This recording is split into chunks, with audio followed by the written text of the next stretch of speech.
안녕하세요.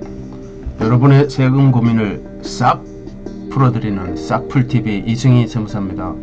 오늘은 저번 시간에 이어서 주택 임대사업자 총정리 세 번째 시간, 임대료 및 보증금의 증액 제한 규정에 대해서 살펴보겠습니다.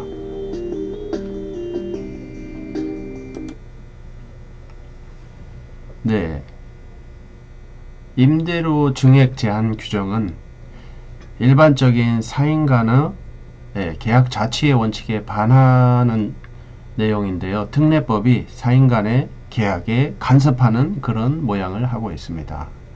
어쨌든 구체적인 적용 사례까지 간단히 한번 살펴보도록 하겠습니다. 2019년 10월 23일 민특법이 개정되면서 개정 전과 개정 후가 살짝 다릅니다. 하나씩 살펴보겠습니다. 임대료는 최대 5%까지만, 월세 및 보증금을 합쳐서 5%까지만 증액할 수가 있는데요. 이런 단점에도 불구하고 많은 세제 혜택도 주고 있습니다. 세제 혜택은 2019년 2월 12일 세법이 개정되었기 때문에 2019년 2월 13일부터 적용되는 것으로 알고 계시면 좋겠습니다. 자, 먼저 종부세 혜택인데요.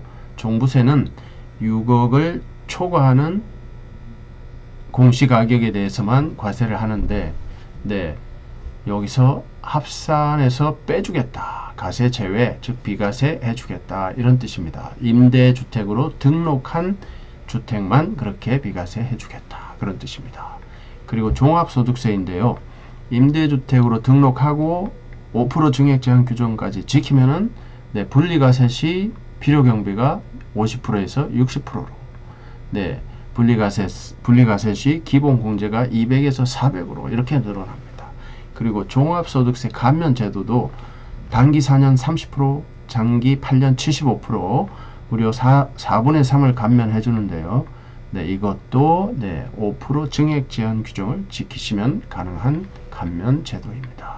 그 다음 처분시 양도소득세가 나오는데, 양도 시점에 5% 증액 제한 규정을 지킨 주택은 2년 거주 여건 적용이 배제되고 거주주택 비과세 특례도 받을 수 있습니다. 그리고 다주택자 중과에서도 배제됩니다. 다주택자는 2주택자는 10% 할증, 3주택자 이상은 20% 할증인데 이 할증이 배제되고 기본세율로만 적용된다, 이런 뜻입니다. 그 다음 장기보유 특별공제율 특례 적용인데요. 임대주택 등록하고 5% 증액 제한까지 준수하시면 50% 또는 70%까지 적용받을 수 있다. 마지막으로 양도소득세 100% 감면 제도도 있습니다. 구체적인 적용 방법을 살펴보겠습니다.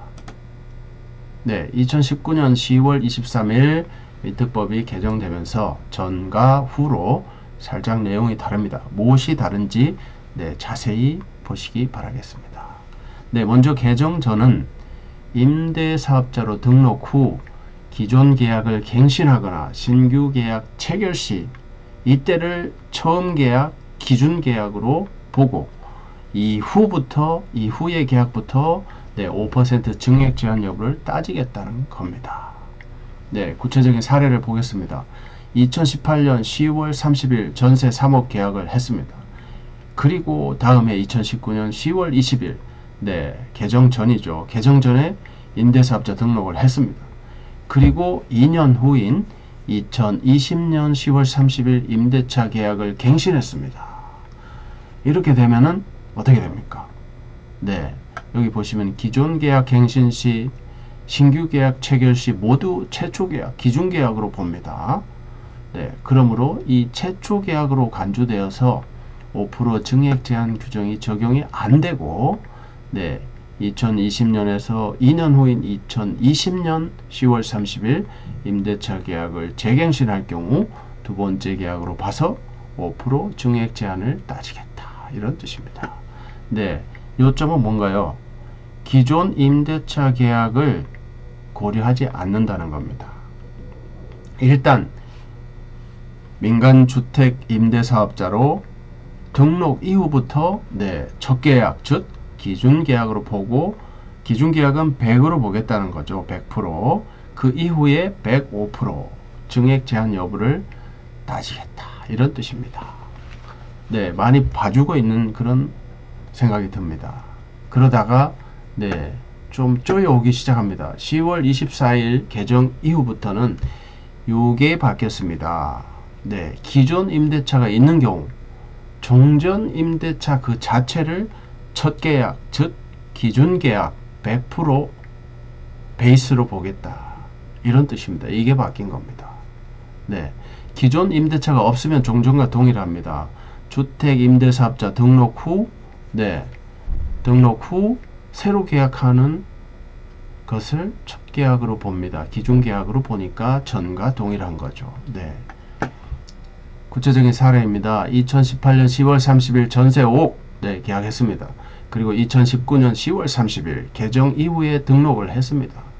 그리고 2년 후인 2020년 10월 30일 임대차 계약을 갱신하니까 네, 두 번째 계약이 되어서 5% 증액 제한을 따져야 한다는 뜻이 되겠습니다.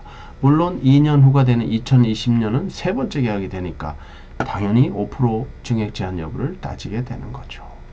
네, 결국 포인트는 기존 임대차 계약을 첫 계약으로 봐버리도록 개정이 되었다. 그러므로 주택 임대사업자 등록 이후부터는 즉시 바로 5% 증액 제한 여부를 따지게 되었다. 이런 뜻이 되겠습니다.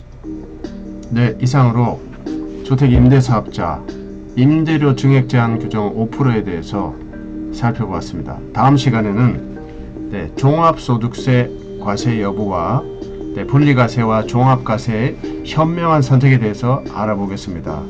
구독과 알림 설정 꼭 부탁드리겠습니다. 초보 유튜버에게 큰 힘이 됩니다. 꼭 부탁드리겠습니다. 감사합니다. 오늘도 최고의 하루 되시기 바랍니다.